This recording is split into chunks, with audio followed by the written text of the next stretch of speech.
Let's get focused. Are we good? Everybody? Let's get in on it? Yeah. So just so you know, I'm recording this, okay?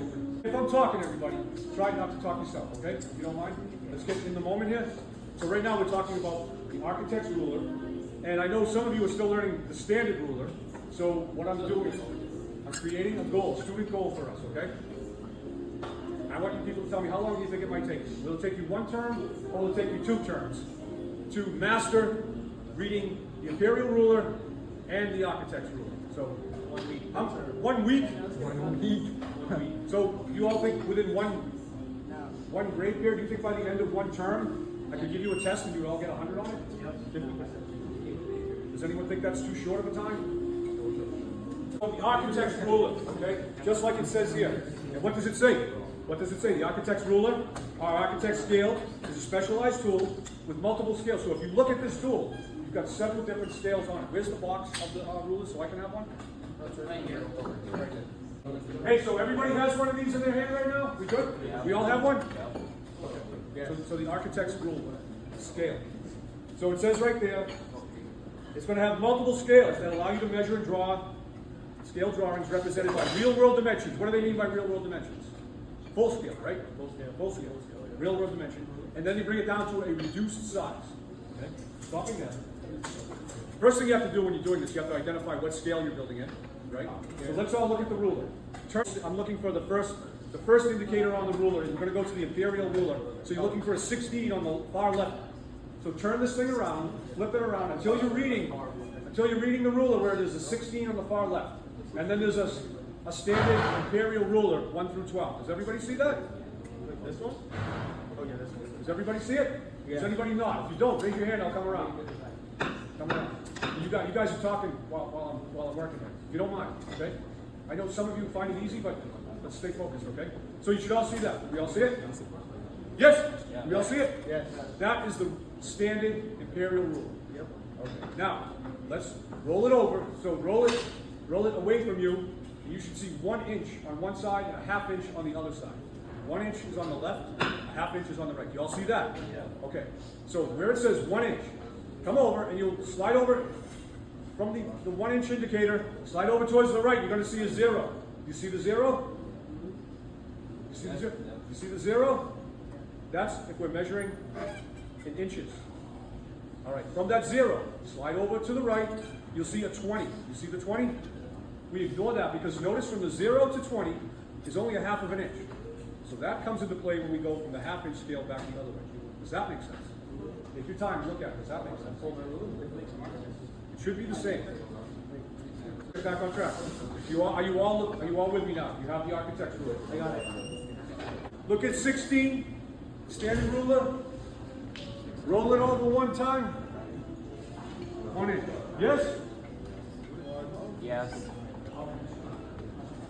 No issues with the wood ruler. They're the same. Min I should have Y. known that, but I panicked and someone said that. Min Y. This guy gave me a false information. Y. No, you showed it to me and I thought, oh, but did you go 16? I went 16 and I rolled it away from it. You rolled it this way. You rolled it a different way. Oh my God, man. Hey! He's messing with me. All right. Listen, we're all on the same page now? Yeah. All right. So, standard imperial ruler. 1 through 12. There's a 16 on the outside there because it's broken into 16ths of an inch. Does that make sense? And we roll over. 1 inch. Look at 0 and go. You guys are talking while I'm talking. If you're talking while I'm talking, you can't listen to me and you won't know what I'm doing. And you're not going to get any. Please get involved. All right? All right, here we go. So 1 inch. 0. You all see that? Slide to the left. What's the first number you see? 3. Keep going left. What's the next number? 6. Keep going left. What's the next number? 9. That's 3 inches, 6 inches, 9. You see that? Now you got to take your eyeball and look down and try to figure out what 1 inch is, 2 inches, 3. You see it? 1 inch. You all see that? I'm going to make a little video and point it out with a tool so you can see it. You can look at this, but I want everybody to get familiar. All right. So right there, 1 inch equals 1 foot. So just like this paper said, you're taking something full scale and you're bringing it down to this dimension that we're talking about. So this building right here, I'm going to measure. This building is 1 inch equals 1 foot. That's what this was built to scale.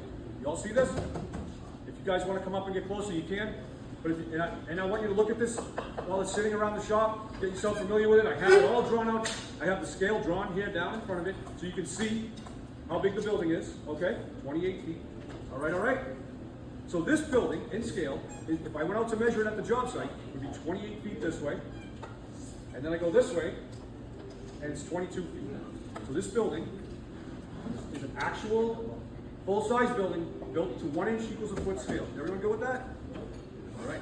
So now, if I want to know how high the wall is, I could come to this model, I could measure it, and I'm down here and I'm measuring from the outside grade to the top of the first wall is 9 feet. I can measure the wood structure. The wall on top of the foundation is 7 feet 6 inches. I can check to see what the spacing is. I can take my ruler. 1 inch equals 1 foot scale.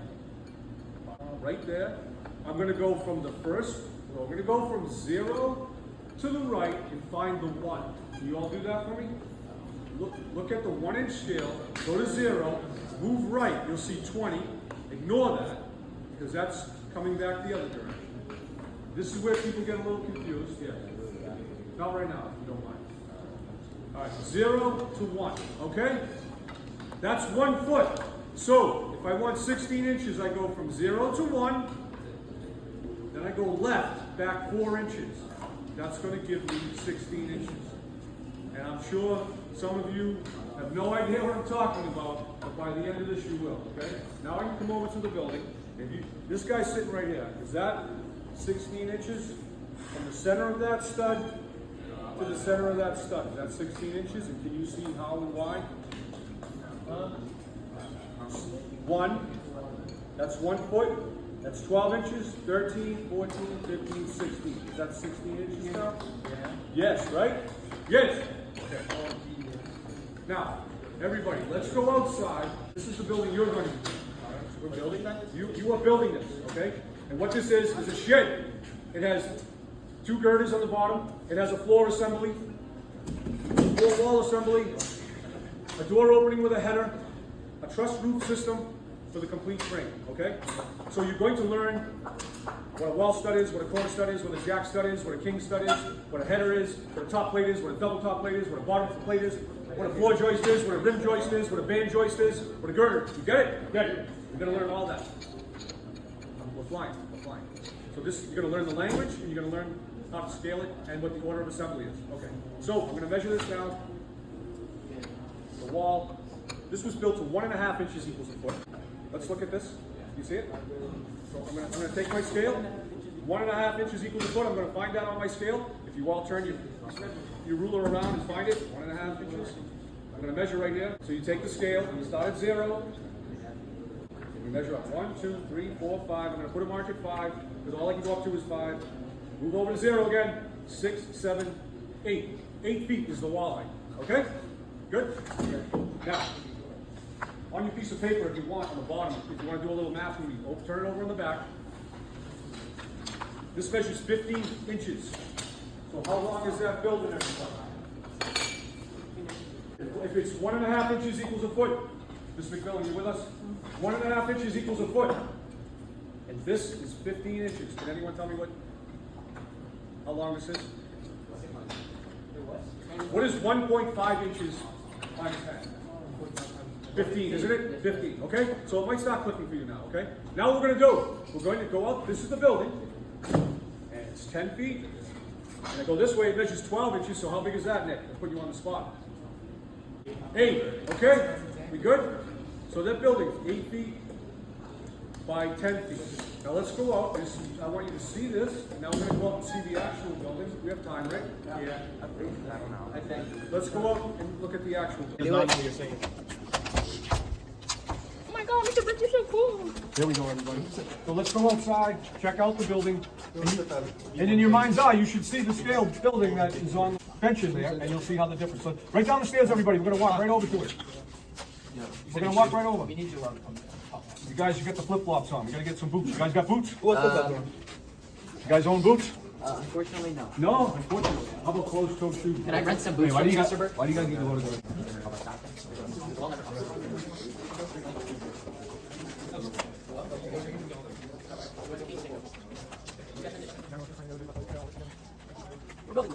Okay, everybody, so you're looking at a full-scale building that students built right here on the campus, okay?